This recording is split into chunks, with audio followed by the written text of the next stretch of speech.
Hello, dear students and respected viewers. Myself Deepak Kumar Thakur, guest assistant professor, Kamla Rai College, Gopalganj, affiliated with Jayaprakash university Chhapra. प्रिय विद्यार्थियों, आज हम लोग BA part second history honours के लिए प्रकरण resources of medieval Indian history से संबंधित चर्चा जो हम लोग शुरू किए हैं, उसी में अगली कड़ी के जो साहित्यिक ऐतिहासिक ग्रंथ हैं उसकी चर्चा करेंगे। तो आइए शुरू करते हैं प्रकरण को। देखते हैं कि रेहला या साफरनामा, रेहला या साफरनामा नामक ग्रंथ की रचना इब्न बतूता ने किया था। इब्न बतूता अफ्रीकी महाद्वीप के मोरक्को का निवासी था और इसका जन्म 1304 ईस्वी में तंजियर में हुआ था। 1333 ईस्वी में उसने भारत में प्रवेश किया और वह 14 वर्षों तक भारत में रहा। सुल्तान मोहम्मद तुगलक ने 1334 ईस्वी में उसे दिल्ली में काजी के पद पर नियुक्त किया, जिस पद पर उसने 10 वर्ष तक कार्य किया। बाद में सुल्तान ने असंतुष्ट होकर उसे उस पद से हटा दिया, परंतु जब सुल्तान उसे पुनः संतुष्ट हो गया तब उसे 1341 ईस्वी में अपना राजदूत बनाकर चीन भेजा। हालांकि वह वहां पहुंच नहीं सका और अपना अधूरा यात्रा छोड़कर ही अपने स्वदेश चला गया। स्वदेश जाने के पश्चात लगभग 25 वर्षों तक मोरक्को के सुल्तान के संरक्षण में और शासन संरक्षण में कार्य करता रहा और उसी की आज्ञा पर उसने विदेशी यात्रा का विवरण लिखा, जिसे रेहला नाम हम लोग देते हैं। और उसी का चूँकि इसने अपने ग्रंथ की रचना अरबी भाषा में की थी, तो इसे फारसी भाषा में सफ़रनामा के रूप में परिणित किया गया। फिर इसका हिंदी और अन्य रूपांतरण भी किया गया। इब्न बतूता ने अपने ग्रंथ रेहला में भारत की राजनीतिक, सामाजिक, आर्थिक, सांस्कृतिक स्थिति का विस्तृत वर्णन किया है। उसने सुल्तान गियासुद्दीन तुगलक की गुप्तचर व्यवस्था, डाक व्यवस्था और उसकी मृत्यु की परिस्थितियों का वर्णन किया है। परंतु सुल्तान मोहम्मद तुगलक के शासनकाल की परिस्थितियों का उसने अधिक विस्तृत रूप से वर्णन किया।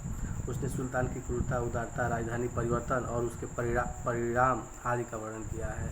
उसने दिल्ली नगर, विभिन्न नगरों के बाजार, भारतीय उत्सवों, मेलों, पशु पक्षियों, वेशभूषा, बंगाल की जलवायु आदि का बृहद वर्णन किया है।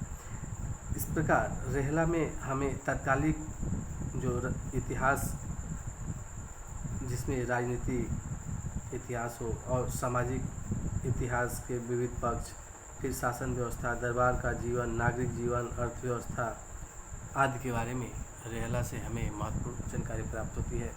इब्न बतूता धर्म और कानून का विद्वान था। उसने रेहला को भारत में नहीं लिखा, इस कारण उस पर न कोई दबाव था और न उससे कोई लालच। उसने अपने विवरण को अपने ज्ञान और परिस्थितियों की स्वयं की जानकारी के आधार पर लिखा था तथा यदि उसने किसी अन्य ग्रंथ की सहायता ली तो उसने उस ग्रंथ का उल्लेख भी किया। इस कारण आधुनिक इतिहासकार उसके विवरण को पर्याप्त सत्य मानते हैं। इसी कारण रेहला एक उपयोगी ऐतिहासिक स्रोत ग्रंथ के रूप में स्वीकार किया जाता है। अन्य अगर ग्रंथों में देखें तो मलफूजात तैमूरी की चर्चा कर सकते हैं। मलफूजात तैमूरी या तिमूरी है, यह अमीर तैमूर लंग की आत्मकथा है। यह तुर्की भाषा में लिखी गई थी।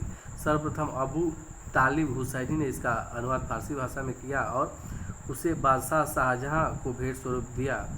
इसमें तैमूर के कार्यकलापों और विचारों को प्रस्तुत किया गया है। इसमें अमीर तैमूर के भारत आक्रमण का भी वर्णन है। इस कारण यह उत्तरकालीन तुगलक सुल्तानों के इतिहास पर प्रकाश डालता है और यह जो मलफूजात तिमूरी है एक महत्वपूर्ण ऐतिहासिक स्रोत ग्रंथ के रूप में माना जाता है। इसके आगे हम देखें जफरनामा यह अमीर तैमूर की जीवन गाथा है और इसे सराजुद्दीन अली यजदी ने अमीर तैमूर के पुत्र के संरक्षण में लिखा था। यह प्रायः मलफूजात की नकल जैसी ही है। फिर आगे वाक़ियात मुश्ताकी और तारीख़ मुश्ताकी ग्रंथ की हम चर्चा करें तो इन दोनों ग्रंथों की रचना शेख रिज़कुल्लाह ने की थी और इन ग्रंथों को पूर्ण ऐतिहासिक ग्रंथ स्वीकार नहीं किया गया है, क्योंकि इनमें घटनाओं का वर्णन क्रमानुसार तिथियों द्वारा नहीं दिया गया है, तभी इन्हें उपयोगी ऐतिहासिक स्रोत ग्रंथ माना जाता है। इन ग्रंथों में भारत में हुए संपूर्ण अफगान शासकों के इतिहास को दिया गया है। इसमें लोधी वंश के शासकों तथा शेर शाह सूर और इस्लाम शाह सूर के व्यक्तिगत जीवन, उनके शासन प्रबंधन, जन उपयोगी कार्य, दरबार की कार्यविधियों आदि का वर्णन है। इस कारण यह ग्रंथ जो है अफगान सुल्तानों के व्यक्तित्व, शासन प्रबंधन और उनके समय की सभ्यता और संस्कृति को जानने का उपयोगी साधन सिद्ध होता है। फलतः इसको ऐतिहासिक स्रोत के रूप में हम इसका अध्ययन करते हैं। नेक्स्ट अगर ग्रंथ की हम चर्चा करें तो यह है तारीख़ सलातीन अफ़गान। तारीख़ सलातीन अफ़गान इस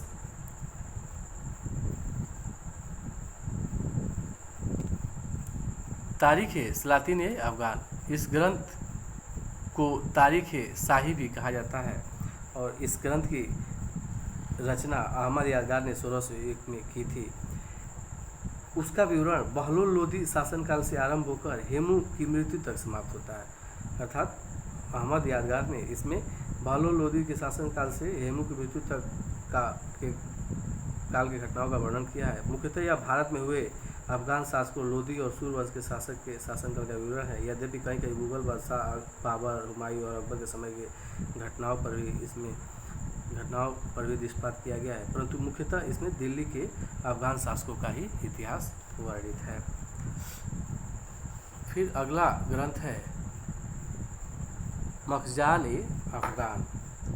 यह जो ग्रंथ है इसमें हम देखते हैं कि 1612 ईस्वी में निमायत उल्ला ने, इस ग्रंथ का लेखक है निमायत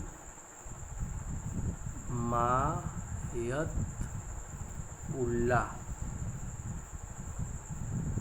इस ग्रंथ का लेखक नियामतुल्लाह है, जिसने 1612 ईस्वी में इस ग्रंथ की रचना की। इसमें लोधी शासकों के समय की घटनाओं का विस्तृत रूप से वर्णन किया गया है, परंतु इसकी एक विशेषता इसमें अफगानों का वंश वृक्ष है उसका होना है और इसी के कारण इसको एक ऐतिहासिक ग्रंथ के रूप में स्वीकार किया जाता है, क्योंकि अफगानों का इसमें वंश वृक्ष मिल जाता है हमें। फिर अगले ग्रंथ जो है तारीख़ दाऊदी। मुगल बादशाह जहांगीर के शासनकाल में अब्दुल्ला ने इस ग्रंथ की रचना की, तारीख़ दाऊदी की। इसका विवरण लोधी शासक बहलोल लोधी के शासनकाल से प्रारंभ होकर बंगाल के शासक दाऊद की मृत्यु के समय पर आकर समाप्त होती है। इस प्रकार यह ग्रंथ भारत में हुए अफगान शासकों के समय के इतिहास को जानने में सहायक है और इससे अफगान शासकों के विषय में हमें महत्वपूर्ण जानकारी प्राप्त होती है। इस तरह हम विभिन्न ग्रंथों को देखें जिसमें हम ऐतिहासिक स्रोतों की चर्चा पाते हैं और इसी के साथ ही हम यह लेक्चर समाप्त करते हैं और नेक्स्ट वीडियो में या नेक्स्ट लेक्चर में हम लोग अन्य ऐतिहासिक ग्रंथों के विषय में चर्चा करेंगे। जय हिंद, जय भारत, धन्यवाद।